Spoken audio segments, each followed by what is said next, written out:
ভরণ পোষণ কে দিয়েছে? বাচ্চার ভরণ পোষণ সব আমি দিচ্ছি। বাচ্চার ভরণ পোষণ ওর বাবা কিছুই দিচ্ছে না। আর বাচ্চার কিছুদিন আগে আপনারা দেখবেন আমার বাচ্চার সার্জারি হয়েছে। সো তা সেখানেও লাখ লাখ টাকা লেগেছে, বাট বাবা হিসেবে সে আসলে কিছুই করেনি। আমার সন্তানকে আমাকেই দেখতে হচ্ছে।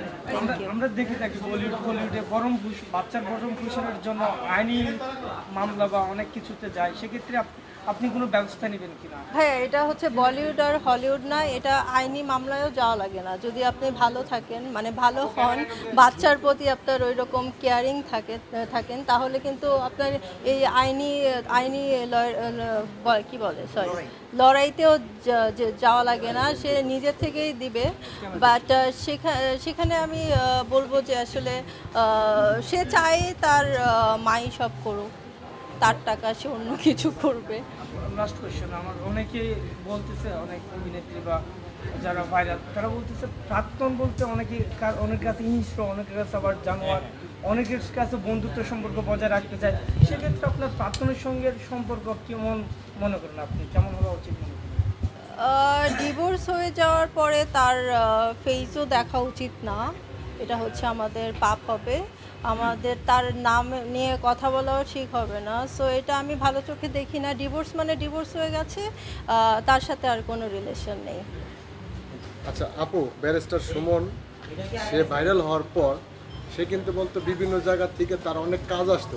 এখন যে অ্যাডভোকেট আপনাকে যে আইনি নোটিশ দিয়েছে, সে আসলে কি ভাইরাল হওয়ার জন্য তার কাজ এখন নাই দেখে কি আপনার এই প্রসঙ্গ নিয়ে সে লড়াচড়া দিচ্ছে?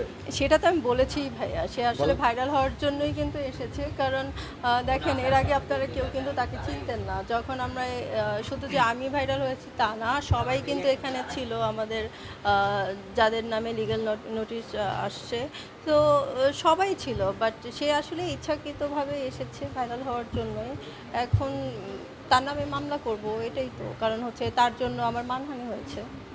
আপু, আমার একটা প্রশ্ন ছিল, আপনার বর্ন অ্যান্ড ব্রড আপ সবই হচ্ছে স্পেনে, ওইখানকার কালচারে যে আপনি বড় হয়েছেন, স্পেনের কালচারটা কেমন? এবং পরবর্তীতে হচ্ছে আপনি ইবিজাতে গিয়েছেন এবং ওয়ার্ল্ড ফেমাস একটা বিচ হচ্ছে ইবিজা, ওইটার মানে এক্সপিরিয়েন্সটা একটু শেয়ার করবেন আমাদের সঙ্গে প্লিজ। না, আমি ভাইয়া টুমোরল্যান্ডেও গিয়েছি। সেখানে আপনি যদি আপনার অনেক টাকাও থাকে তাহলে আপনি যেতে পারবেন না। এটা হচ্ছে লাকের উপরে ডিপেন্ড করবে যে আপনার টিকিটটা হবে কি না। সো আই এম লাকি, আমার হয়েছে, আমি গিয়েছি, দেখে আসছি বেলজিয়ামে যেটা টুমোরল্যান্ড হয়। সো আমার মোটামুটি সব কিছুই দেখা শেষ।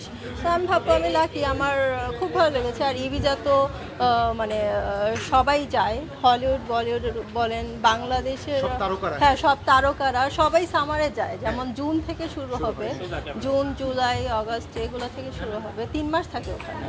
তো সবাই যায়, সবাই ওখানে ভালো লাগে। ওখানে এত সুন্দর বিচ, মানে আপনি গেলে পাগল হয়ে যাবেন। আমার তো খুব ভালো লাগে। মানে আমি শিওর বাংলাদেশের কোনো তারকা হচ্ছে ইবিজাতে এখন পর্যন্ত যায়নি, গেলে আমরা সোশ্যাল মিডিয়াতে দেখতাম। তো আপনার কাছে বিষয়টা কেমন লাগে যে বাংলাদেশের only one star that you go in Ibiza? শুধু ইবিজা না, আমি টুমোরল্যান্ডেও গিয়েছি, সেখানেও কেউ যায়নি, বাংলাদেশের কেউ যায়নি টুমোরল্যান্ডে, তারপর হচ্ছে ইবিজাতে। সো আমার তো খুব ভালো লাগছে। আমি বাংলাদেশি হয়ে, আপনারা দেখবেন আমার ইনস্টাগ্রামে পিকচার মানে ভিডিও আছে, আমি আমাদের বাংলাদেশের ফ্ল্যাগ নিয়ে উড়িয়েছি ওখানে। তো অনেক দেশ থেকে আসে, যেমন ব্রাজিল থেকে আসে, তারপরে মানে যেই দেশ থেকেই যায়, যারা টিকিটটা পায় তারা কিন্তু ওদের দেশের ফ্ল্যাগ নিয়েই যায়। সো এটা আসলেই মানে প্রাউডের বিষয় যে আমাদের দেশ থেকে আমি গিয়েছি, সবাই ওখানে জিজ্ঞেস করছে যে তোমার দেশ কোথায়। সো আমি তাদেরকে বলতেছি আমার দেশ হচ্ছে বাংলাদেশ। সো খুব ভালো লেগেছে। আপু, ওইটা তো হচ্ছে বিকিনি বিচ, আপনাকে কি কোনো অস্বস্তিতে ফেলেছিল কিনা? কে বলেছে আপনাকে? আপনি একটা পার্ট আছে যেটা হচ্ছে ওখানে রেস্ট্রিক্টেড যাওয়া যায় না, ইবিজাতে এমন কিছু কিছু জায়গা আছে। শুধু ইবিজাতে না, এটা ইবিজাতে না, এটা হচ্ছে স্পেনে আপনার কিছু কিছু বিচ আছে, সেটা হচ্ছে আলাদা। বাট আমি বলবো মানে ইবিজাতে আপনি আপনার মতো করেই চলতে পারবেন, এটা কোনো সমস্যা নেই। ইউরোপে আর কোন কোন দেশে গিয়েছেন এবং আপনার ওয়ার্ল্ড ট্যুরের এক্সপেরিয়েন্সগুলো বলবেন? ইউরোপের যতগুলো দেশ ছিল সব জায়গায় যাওয়া হয়েছে। হ্যাঁ আপু, হ্যাঁ ইউরোপ ট্যুরটা একটু